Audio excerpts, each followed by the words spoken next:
नदीम भाई कह रहे थे कि सूरतगंज के बच्चे 8-8 साल के हैं, लेकिन ये जो है मोहब्बत की बात समझते हैं।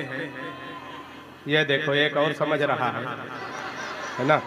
नदीम भाई ये सूरतगंज के बड़े हमारे ब्लॉक के बच्चे हैं, बड़े होशियार हैं। ये हफीज भाई बैठे हैं, एक दिन इनके घर चले गए। इनका लड़का स्कूल से आया, हमारे सामने ही इनसे कहता, पापा पापा स्कूल की नई वाली मैडम बड़ी क्यूट है। अब हफीज भाई ने कहा कि बेटा संस्कार सीखो, तुम सूरतगंज क्षेत्र के हो, बाराबंकी के हो, स्कूल की मैडम माँ के समान होती है।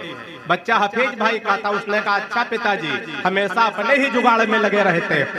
तो एक बार हफीज भाई के लिए तालियां बजा दो। तो ये सूरतगंज के बच्चे हैं, बहुत अच्छा है। हम शाम को आ गए थे नदीम भाई, तो हमने कहा कि एक लड़के को बुलाया। हमने कहा बेटा तुम्हारे यहाँ बिजली कहाँ से आती? तो लड़के ने कहा अंकल बिजली हमारे मामा के यहाँ होती। हम कहें वो कैसे? हमने कहा कि उसने कहा कि ये तो नहीं पता है, लेकिन जब शाम को बिजली चली जाती है हमारे पिताजी कहते आज फिर काट दिया साल लेने, हम समझ जाते कि मामा के आते। तो ये सूरतगंज के बच्चे, एक बार जोरदार तालियां बजा दो। मैं धीरे धीरे शुरू होने बिल्कुल 2020 में देखे मुशायरा कवि सम्मेलन में 3 लोगों की जिम्मेदारी होती। एक तो नाजिम, जो सबसे बढ़िया नाजिम है नदीम भाई, और दूसरे कवि शायर परवेज भाई, सब अच्छे हमको छोड़ करके। तीसरे जिम्मेदारी आपकी होती है, क्योंकि आपने पैसा खर्चा किया है, तो सबसे बड़ी जिम्मेदारी आपकी। अभी हम आ रहे थे मोहम्मदपुर खाला की तरफ, सब सड़क के किनारे किनारे हफीज भाई, हमने देखा कि एक आदमी गड्ढा खोद रहा सड़क किनारे किनारे, दूसरा आदमी उसमें मिट्टी डाल रहा है, अगला आदमी फिर गड्ढा खोदे, दूसरा मिट्टी डाले।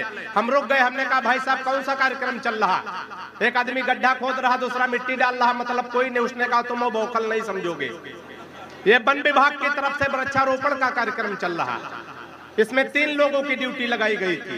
एक आदमी गड्ढा खोदेगा, दूसरा पेड़ रखेगा, तीसरा मिट्टी डालेगा। जो पेड़ रखने वाला है छुट्टी पर है, हम लोग अपना काम कर रहे हैं। तो आज यही हो रहा है, गड्ढा खोदा जा रहा है लेकिन पेड़ नहीं लग रहा है। प्यार मोहब्बत की तमाम बातें। वो मोहतरमा आई, वो पढ़ रही थी, पता नहीं क्या। आ जाओ बेटा आ जाओ। वो बार बार कह रही थी कि नदीम भाई की जरूरत नहीं है। नदीम भाई की जरूरत काहे होगी? नदीम भाई कम से कम आपसे 30 साल बड़े हैं।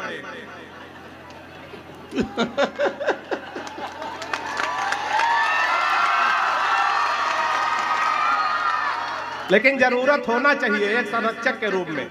बहुत अच्छा पढ़ रही थी, है ना? ऐसा लग रहा था कि बीए की किताब है और जो है ये लोग एमए की समझ के पढ़ रहे हैं, ऐसा देख रहे थे। प्यार मोहब्बत में ऐसा होता है, पहले जब कोई माइक पे आ जाए प्यार मोहब्बत की बात करे, हम लोग उछल उछल के ताली बजाते थे। लेकिन आज ऐसा नहीं। 2.5-3 साल से, लगभग 6 साल से कमी आई हो। कहाँ कहाँ कमी आई है? बेटा बैठ जाओ, बिल्कुल शांति के साथ बैठ जाओ, जैसे पैदा ही नहीं हुए। हाँ बैठ जाओ, है ना? ये गड़बड़ हो जाता है। इधर हमारी कुछ बहनें भी बहन जी बातचीत ना करो, है ना? इतना हम बौखल नहीं कि बातचीत करो, है ना? कभी कभी नदीम भाई आपस की बातचीत में गड़बड़ हो जाता। एक बार 2 लड़कियां झगड़ा कर रही थी। एक कह रही थी हफीज भाई तुमको तुम्हारा पति लूला मिले, झगड़ा हो रहा था। दूसरी कहे लंगड़ा मिले। उधर से 2 लूला लंगड़ा जा रहे थे। झगड़ा सुना तो कहा बहन जी हम लोग रुके की जाए। हे नहीं, ताली बजती है यहाँ। 4 पंक्तियां मैं पढ़ता हूँ, बिल्कुल ताजी ताजी, बिल्कुल 20 मिनट खाऊंगा, ज्यादा देर तक आपकी खोपड़ी नहीं खाऊंगा, है ना? नहीं, कविताएं तो भाई साहब ऐसी ऐसी शायरी हो जाती कि 3-3 दिन बाद समझ में आती। ऐसी ऐसी शायरी की या तो खुद समझे या तो खुदा समझे। हम ऐसा कुछ नहीं करेंगे। बिल्कुल प्यार मोहब्बत की बातें होती तो होनी भी चाहिए। ज्ञानू भैया की उपस्थिति है। नदीम भाई अगर मान लिया प्यार मोहब्बत होना चाहिए, बीच बंदी नहीं आनी चाहिए। मान लिया हफीज भाई आपकी उम्र 30-35 साल हो जाए, आपकी शादी भी न हो और आपकी कोई प्रेमिका भी न हो, तो आपका जन्म समझो सिर्फ जनगणना के लिए हुआ। तो ताली बजा दो, हम शुरू करें। ये सब होना चाहिए, है ना? ये बीच बीच में वसीम भाई होना चाहिए। देखो वसीम भाई कितने खूबसूरत, आप सुनेंगे तो इनको लगेगा कि बहुत अच्छे शायर आए हैं मंच पे। सुनिएगा, 4 पंक्तियां पढ़ने की कोशिश करता हूँ। बंदी कहाँ पे आई, गिरावट कहाँ पे आई, 4 पंक्तियां सुनिएगा, बात पहुंचे तो मन दीजिएगा। कि मोहब्बत की गली में पैर भी धरने नहीं देते। वाह, पहले वाह वाह नहीं, पहले पूरा सुनो, पहले इस्तेमाल करो फिर विश्वास करो, है ना? गत्ते पे पेमेंट नहीं करना।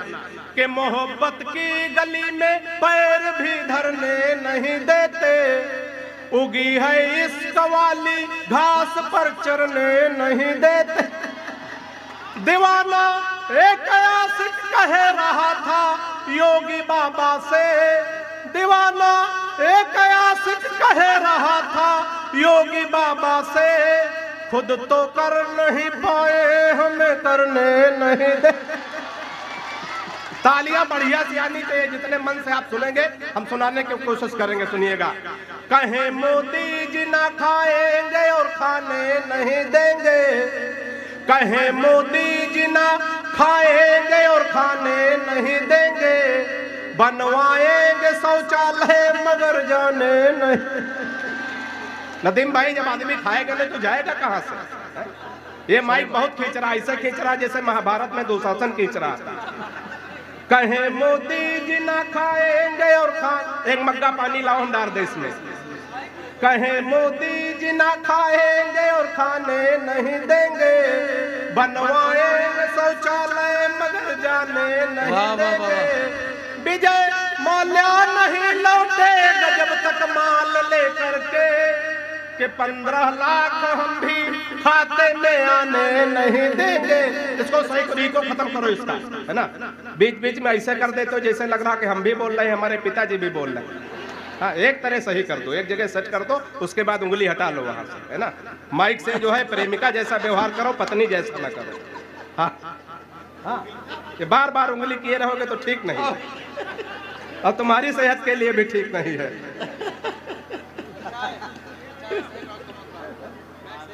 हाँ, माइक सही करो, जब तक हम सही कर लो, हम लोकल के हैं, बाहर वाले बड़ी दिक्कत पैदा कर देंगे। 4 पंक्तियां और पढ़ता हूं, सुनिएगा। जहां जहां बात पहुंचे आनंद लेना। राजनीति पे तमाम बातें होती, तमाम टिप्पणियां होती। हफीज भाई, बिना किसी दल का नहीं, अगर 4 पंक्तियां हो गई हो तो आनंद लेना। कि जनता का सब उत्साह और जुनून चलागा। बात पहुंचे तो तालियां तैयार रखिएगा। जो ताली नहीं बजा सकते, पड़ोसी के पीठ पे हाथ मार सकते हैं, पूरी छूट है। कि जनता का सब उत्साह, इधर सुड़िया मऊ के लोग बैठे हैं, बड़े मन से आप लोग सुनते हैं। मैं कल बाजार में मिलूंगा गुल्ले भाई, अगर ताली नहीं बजाई तो, है ना। कि जनता का सब उत्साह और जुनून चलागा, वादा रहा है मई का पूरा जून चलागा। इशारे में बात हो जाए, बिना किसी का नाम लिए, तो आनंद लेना। कि जनता का सब उत्साह और जुनून चलागा, वादा रहा है मई का पूरा जून चलागा। कि सोचित है सूरतगंज का विकास कब होई, बुधवा चुनाव जीता हनीमून चलागा। कि सोच लाओ। रिजवान भाई बहुत अच्छा है। पुरुष को यदि यूं ही बरमाला पहनाएंगे तो परिवार नियोजन वाले सारे स्वप्न सफल हो जाएंगे। वाह। कि जनता का सब उत्साह और जुनून चलागा, वादा रहे मई का पूरा जून चलागा। और सोचित है सूरतगंज का विकास कब होई, बुधवा चुनाव जीता हनीमून चलागा। 4 पंक्तियां और